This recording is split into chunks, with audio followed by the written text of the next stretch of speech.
नमस्कार, मैं हूं आमिर बेग। आप देख रहे हैं सिटी बुलेटिन न्यूज़। पेश हैं आज के प्रमुख समाचार। शहर के ट्रांसपोर्ट नगर की मुख्य सड़क की हालत खराब हो गई है। सालों से इस सड़क का निर्माण कार्य नहीं कराया गया है। इसके कारण सड़क पर गड्ढे हो गए और आज तो हद हो गई। 16 टायरा एक गिट्टी लदी ट्रक इसी में फंस गई और उसके बाद तो शुरू हुआ यहां पर उसे निकालने का कवायद। फिलहाल बरसात हुए 1.5 महीना हो गए हैं, लेकिन ट्रांसपोर्ट नगर की मुख्य सड़क को जल भराव से निजात नहीं मिल पाई है।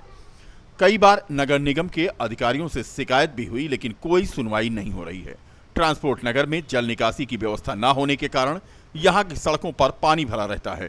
ट्रांसपोर्ट नगर में आरटीओ ऑफिस होने और ट्रांसपोर्ट के कार्य के चलते ट्रकों और 4 पहिया और 2 पहिया वाहनों का यहां पर आना जाना होता है और उस पर सवार लोग नालियों के गंदे पानी से निकलकर आते जाते हैं। फिलहाल हम आपको तस्वीर दिखा रहे हैं। 16 टायर की ये गाड़ी जो मोरंग लदी हुई थी, ये मुख्य मार्ग आरटीओ कार्यालय के पास जाकर धंस गई और फिर शुरू हुई इसे निकालने की कवायद। लोग यहाँ गिरकर चोटिल हो रहे हैं। पानी की निकासी नहीं हो रही है, फिर भी कोई सुनने वाला नहीं है। ट्रांसपोर्ट नगर की सड़क पर 12 महीने पानी भरा रहता है। इस कारण घर से यहाँ के लोगों का निकलना मुश्किल हो रहा है। मच्छर पनपते हैं और आसपास गंदगी रहती है। यहाँ से थोड़ा सा आगे बढ़ने के बाद जब चलेंगे आप तो वहाँ तो नाव चल रही है। फिलहाल इस संबंध में नगर आयुक्त विशाल सिंह से जानकारी चाही गई, किंतु उनका फ़ोन ओएसडी विनीत ने उठाया। उन्होंने बताया कि एनएचआई द्वारा नाले की समुचित व्यवस्था न किए जाने के कारण सड़क पर जलभराव की समस्या उत्पन्न हुई है। इस संबंध में बैठकें लगातार की जा रही हैं। जल्द ही समस्या का निपटारा किया जाएगा। फिलहाल ट्रांसपोर्ट नगर की ये सड़क बदहाल है और आए दिन यहां पर गाड़ियां फंस रही हैं और उन्हें क्रेन के सहारे निकाला जा रहा है। जिलाधिकारी से लेकर के नगर निगम तक यहां के लोगों की कोई मदद नहीं कर पा रहे हैं। राहुल श्रीवास्तव की रिपोर्ट। कहते हैं बैलू कुर्सी की होती है और ये देखें आप कि कुर्सी की बैलू आप बाथरूम में पहुंच गई है। जी हां, नंद कुमार सहायक संभागीय परिवहन अधिकारी प्रशासन ये चंद महीने पहले संभागीय परिवहन कार्यालय में यहीं तैनात थे। अब सुल्तानपुर में इनकी तैनाती है, लेकिन इनके नेम प्लेट की बोर्ड आरटीओ कार्यालय के बाथरूम में इस तरह से पड़ी है। बदहाल बाथरूम और उसमें कबाड़ भरे जाते हैं और उसी कबाड़ में ये पहुंचा दी गई है नेम प्लेट। कभी नंद कुमार सहायक संभागीय परिवहन अधिकारी प्रशासन का यहां जलवा होता था। उनके नाम की प्लेट देखकर लोग खुश हो जाते थे, लेकिन तबादला क्या हुआ कि उनकी नाम के प्लेट को बाथरूम में डाल दिया गया कबाड़ के साथ। परिवर्तन यात्रा लेकर समाजवादी पार्टी के महाराष्ट्र इकाई के प्रदेश अध्यक्ष व विधायक अबू आसिम आजमी आज अयोध्या पहुंचे, जहां समाजवादी पार्टी कार्यालय पर गर्मजोशी के साथ सपा पार्टी के पूर्व राज्य मंत्री तेज नारायण पांडे पवन व गोसाईगंज के पूर्व विधायक अभय सिंह और पार्टी के पदाधिकारियों ने उनका स्वागत किया। इस दौरान मीडिया से मुखातिब होते हुए अबू आजमी ने भाजपा को भ्रष्टाचारी सरकार बताया। उन्होंने कहा कि भाजपा ने देश को बर्बाद कर दिया। समाजवादी पार्टी पर आज तक कोई ऐसा आरोप नहीं लगा। 2012 से 2017 तक सपा ने प्रदेश का विकास किया। विकास कार्य को देखते हुए जनता भाजपा को हटाकर अखिलेश को मुख्यमंत्री बनाएगी। भाजपा अब घबरा रही है। अबू आजमी ने शाहरुख खान के बेटे को एनसीबी की गिरफ्तारी मामले पर कहा कि काम कम हो रहा है, पब्लिसिटी ज़्यादा हो रही है। मुंबई में स्लम बस्तियों में भी नशे का कारोबार होता है, लेकिन उनके पकड़े जाने की न्यूज़ नहीं बनती। शाहरुख खान के बेटे को पकड़ने से न्यूज़ बनती है। उत्तर प्रदेश विधानसभा में 2022 में साइकिल चलेगी। गलत है ये, मुझे कोई जिम्मेदारी नहीं सौंपी गई है।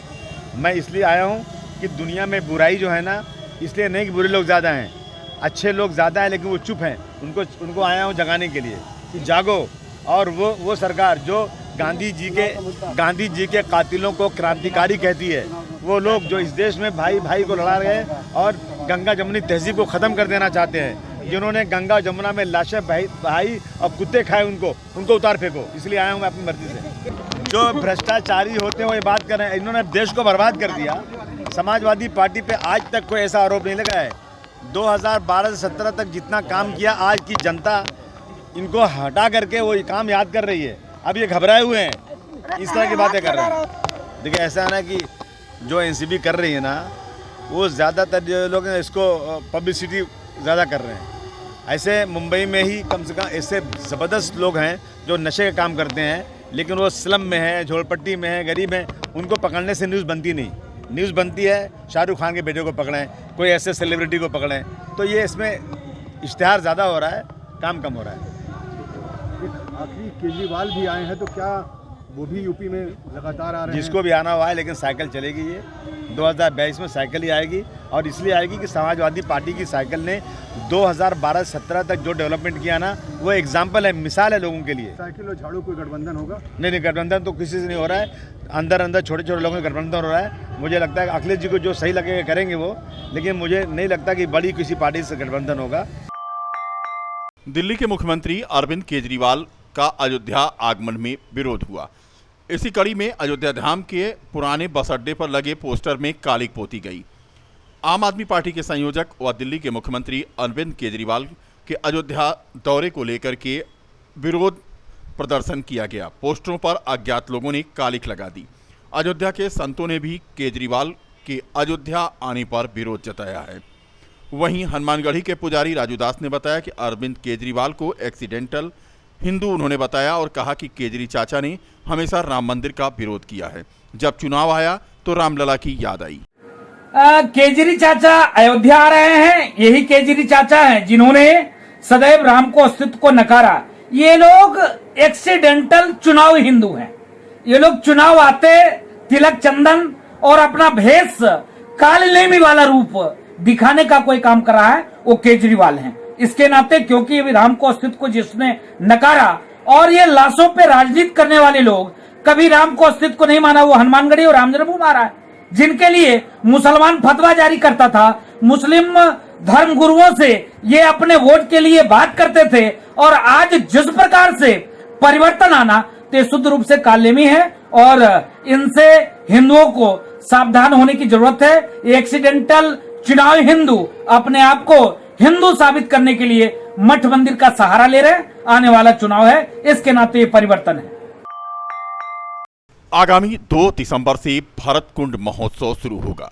5 दिवसीय भरत कुंड महोत्सव को लेकर तैयारी शुरू कर दी गई है। आज नाका हनुमानगढ़ी परिसर में भरत कुंड महोत्सव के अध्यक्ष अंजनी कुमार पांडे ने पत्रकारों से कहा कि 5 दिवसीय भरत कुंड महोत्सव का आयोजन इस बार 23वें वर्ष किया जा रहा है। इस वर्ष के कार्यक्रम को भव्य रूप से किया जाएगा, जिसमें विभिन्न कार्यक्रमों को जोड़ा गया है। महोत्सव के उद्घाटन सत्र में विश्व शांति महायज्ञ के साथ महिला सशक्तिकरण के लिए 2100 महिलाओं द्वारा दुर्दुरिया पूजन का आयोजन किया जाएगा। रामायण से जुड़े प्रसंगों में भरत जी के चरित्र को जन जन तक पहुंचाने के लिए भरत लीला, राष्ट्रीय स्तर का दंगल, विभिन्न सांस्कृतिक कार्यक्रम, पारंपरिक लोक नृत्य, अवधी लोकगीत समेत नंदी ग्राम रत्न सम्मान और महायोगी राज सम्मान से लोगों को नवाजा जाएगा। पत्रकार वार्ता के मौके पर मीडिया प्रभारी राकेश मिश्रा, सुभाष पांडे, विवेक शुक्ला, राम अजोर वर्मा तथा सांस्कृतिक कार्यक्रम प्रभारी विजेंद्र दुबे मौजूद थे। इसका उद्देश्य है कि नंदीग्राम भरत कुंड पर भरत जी के जीवन चरित्र को आम जनमानस तक पहुंचाने का जो प्रयास हो रहा है भरत कुंड महोत्सव न्यास के माध्यम से, भरत कुंड महोत्सव के माध्यम से, उसको और विस्तार दिया जाए, उसका और प्रचार प्रसार किया जाए। इस वजह से ये प्रेस कॉन्फ्रेंस को किया गया।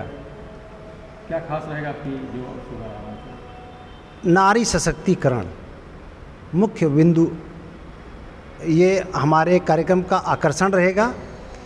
और नारी सशक्तिकरण को बढ़ावा देने के लिए 2100 महिलाओं मातृ शक्तियों को आमंत्रित किया गया है दुर्दुरिया पूजन के लिए। दुर्दुरिया पूजन के द्वारा ही इस कार्यक्रम का शुभारंभ होगा 2 दिसंबर को। कौन हो गया और कार्यक्रम कब शुरुआत होगी इसकी? एक चीज़ और हम आपको बता दें कि इसमें आंचल शर्मा जो पूरे लॉकडाउन के दौरान एक लड़की ने 10,000 लोगों को रोज़ निःशुल्क भोजन कराया लॉकडाउन में, उनको हम लोग नारी सशक्तिकरण का सम्मान दे रहे हैं। दिल्ली से आएंगी और महिलाओं के लिए वो प्रेरणा स्रोत हैं। इस पूरे देश में उन्होंने अपने इस मिशन को चलाया है और एक प्रेरणा स्रोत हैं वो।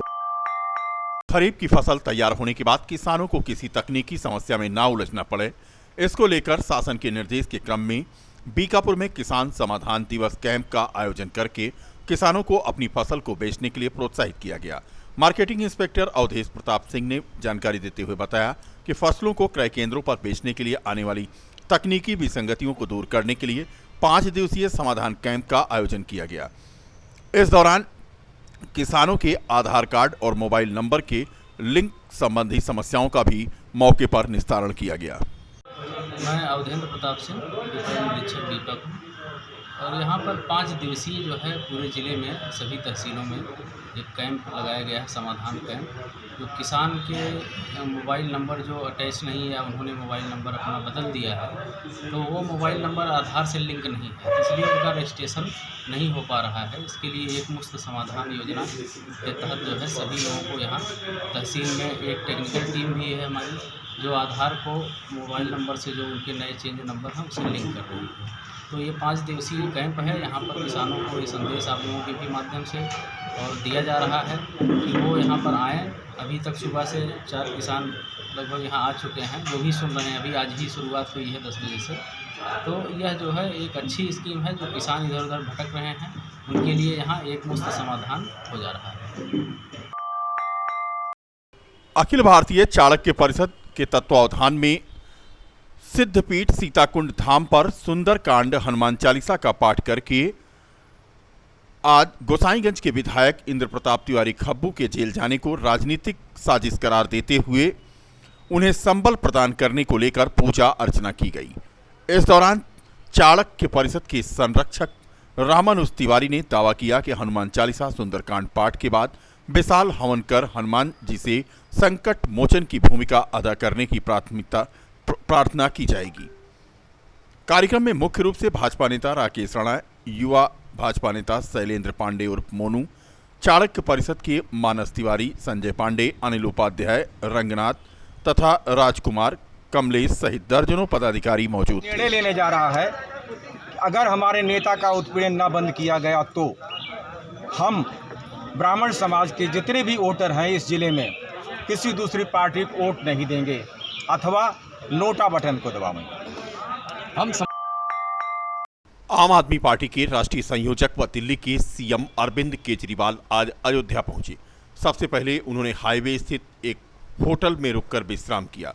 बता दें कि कल सुबह हनुमानगढ़ी और रामलला का पूजन करने के बाद सीएम अरविंद केजरीवाल रामलला का दर्शन भी कर सकते हैं।